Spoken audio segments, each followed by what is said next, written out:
بسم الله الرحمن الرحيم. أعوذ بالله من الشيطان الرجيم. سيقولون ثلاثة رابعهم كلبهم ويقولون خمسة سادسهم كلبهم رجما بالغيب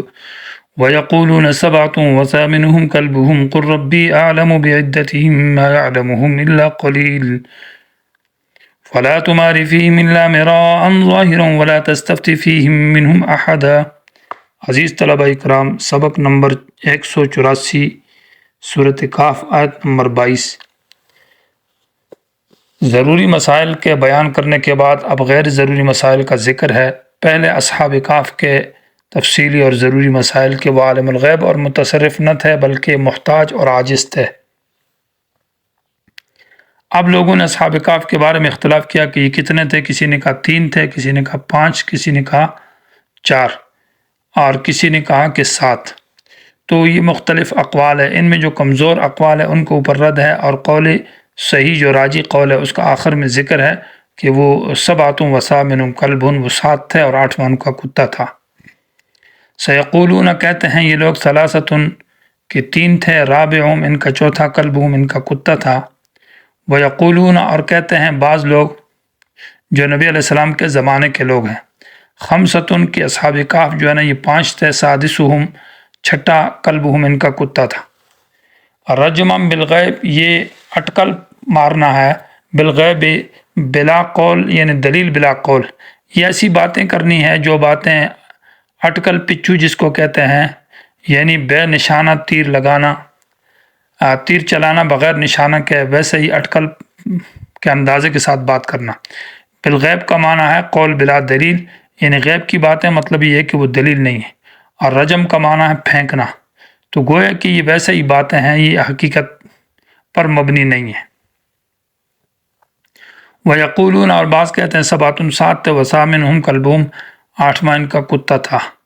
یہ قول کے ساتھ رجمم بالغیب ذکر نہیں کیا، اور پہلے جو 2 قول ہے ان کے ساتھ رجمم بالغیب ذکر کر کے یہ بتا دیا کہ وہ قول غلط ہے، وہ صحیح نہیں ہے۔ اور اس کے اندر کہا کہ 7 وَثَامِنُهُمْ كَلْبُهُمْ 7 تھے اور 8واں کتا تھا، اور اس کے بعد کہا قل ربی کہہ دیجئے پیغمبر کہ میرا رب خوب جانتا ہے بعدتہم اصحاب کاف کی تعداد کو، ما یعلمہم نہیں جانتا ان کی تعداد کو، الا قلیل مگر بہت کم لوگ، اور کم لوگوں میں سے حضرت عبداللہ بن عباس کہتے ہیں انا من القلیل کہ میں بھی ان کم میں سے ہوں، یعنی وہ 7 تھے اور 8واں ان کا کتا تھا، اور یہ قول صحیح معلوم ہوتا ہے۔ فلا تماری فیہم اصحاب کاف کی مسئلہ بیان کرنے کے بعد اللہ تعالیٰ پیغمبر کو فرما رہے ہیں کہ فلا تماری معنی بحث نہ کر فیہم اصحاب کاف کے بارے میں اے لوگوں سے، کہ ان کے بارے میں مزید تفصیلات اور مزید جو باتیں ہیں، یہود کہتے ہیں، مشرکین کہتے ہیں، الا میراً مگر بحث کرنا، ظاہراً سرسری بحث۔ ظاہری بحث کا مراد یہ ہے کہ تقرأ علیہم ظاہر القرآن ہے، جو ان کے اوپر بیان کر ظاہری قرآن کو۔ قرآن نے اصحاب کہف کا جو واقعہ بیان کیا ہے یہ بالکل سچ اور حقیقت پر مبنی ہے۔ اس کے علاوہ یہود کے پاس، مشرکین کے پاس، لوگوں کے پاس اصحاب کہف کی جو باتیں ہیں وہ جھوٹ ہے اور اس میں صحیح نہیں ہے۔ لہذا ولا تستفت فیہم منہم احدا، اور نہ پوچھ اصحاب کہف کے بارے میں منہم یہود سے، مشرکین سے، لوگوں میں سے احدن کسی سے بھی، کیونکہ ان کے پاس صحیح سند والی بات نہیں ہے اور زیادہ تر جھوٹی باتیں ہیں، اور اصحاب کہف کے نام پر لوگ شرک کرتے ہیں اور ان سے مدد مانگتے ہیں۔ بعض لوگوں نے تو یہ کہا کہ اصحاب کہف کے نام کسی تعویذ پر لکھے جائیں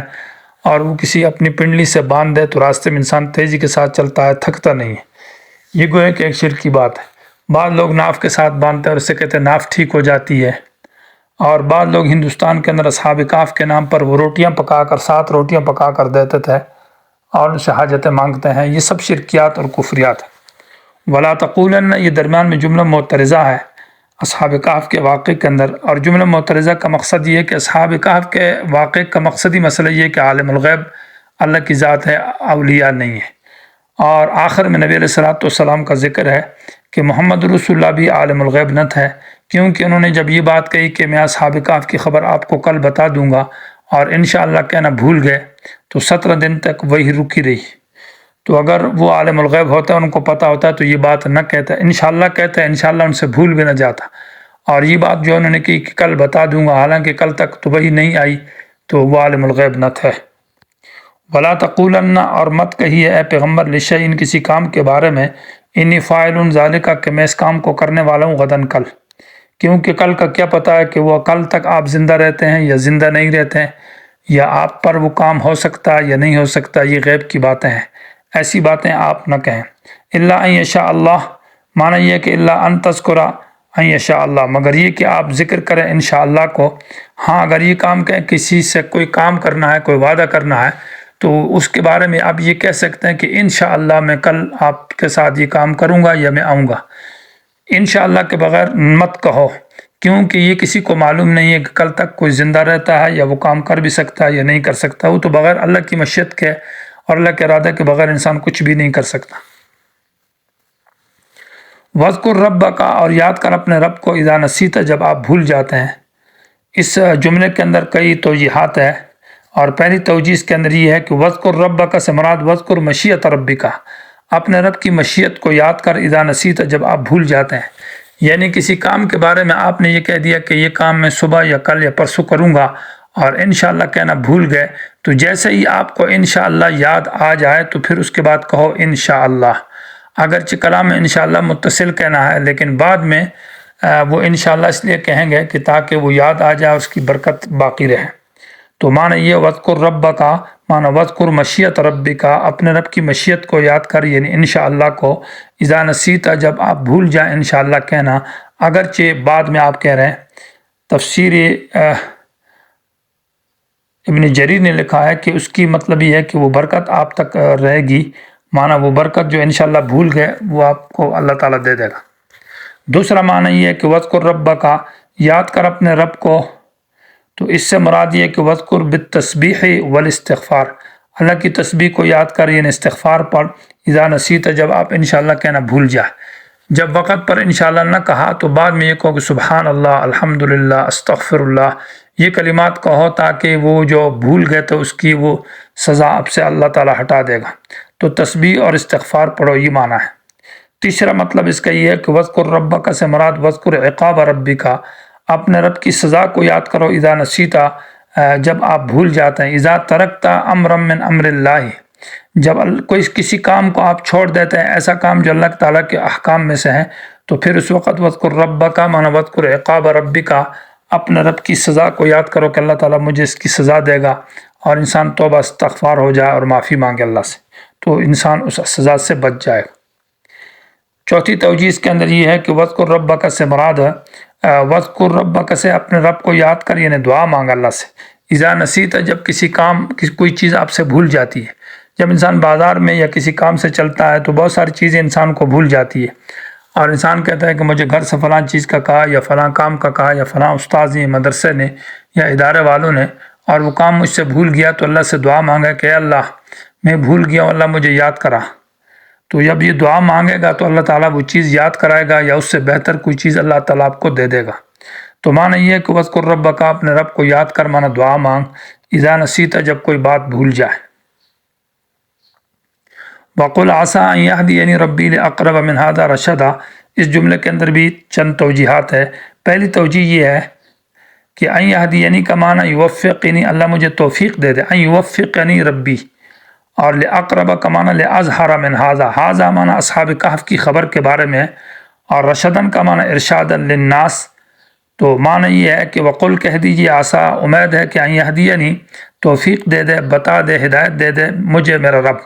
لاقرب من هذا، اصحاب کہف کی خبر سے زیادہ قریب اور بہت زیادہ ظاہر اور واضح بات، رشدن، لوگوں کی رہنمائی اور ہدایت کے لیے، کہ اللہ تعالیٰ مجھے اصحاب کہف کی واقعہ اللہ نے اگر نہ بتایا تو اللہ تعالیٰ اس سے اور کوئی واضح ترین بات اور اس سے زیادہ قریب اور اوضح بات اللہ تعالیٰ مجھے بتا دے گا، رشدن، جو لوگوں کی رہنمائی اور ہدایت کا ذریعہ اور سبب بنے گی۔ دوسرا معنی یہ ہے کہ وقل کہہ دیجیے، عسیٰ ان يهديني ربی، ان يهديني بمعنی ان يعرفنی، اللہ مجھے بتائے گا، خبر دے دے گا مجھے، لاقرب من هذا، اس وقت سے پہلے، اقرب بمعنی پہلے کے ہے، اور هذا معنی یہ وقت، اس وقت سے پہلے اللہ مجھے بتا دے گا، رشدن، جواب، یعنی جو وقت تم کہتے ہو کہ میں،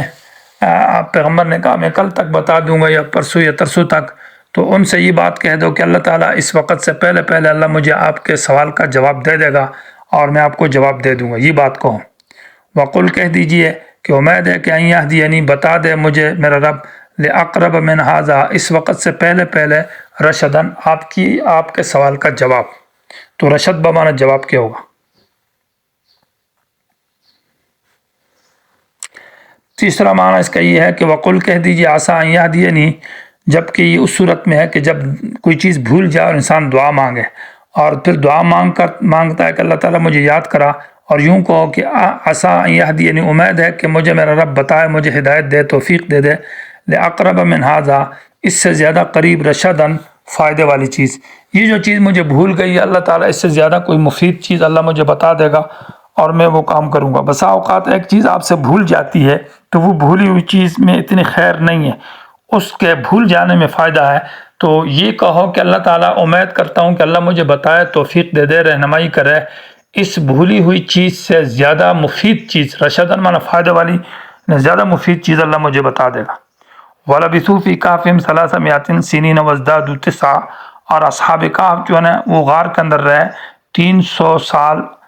سنینہ یہ حال بنتا ہے 300 سے، یعنی 300 معنی 300 کیا ہے، وہ سنینہ سال ہے، کیونکہ تمیز جمع نہیں آتی۔ وزدادو اور بڑھایا ان عرب والوں نے 9 سال،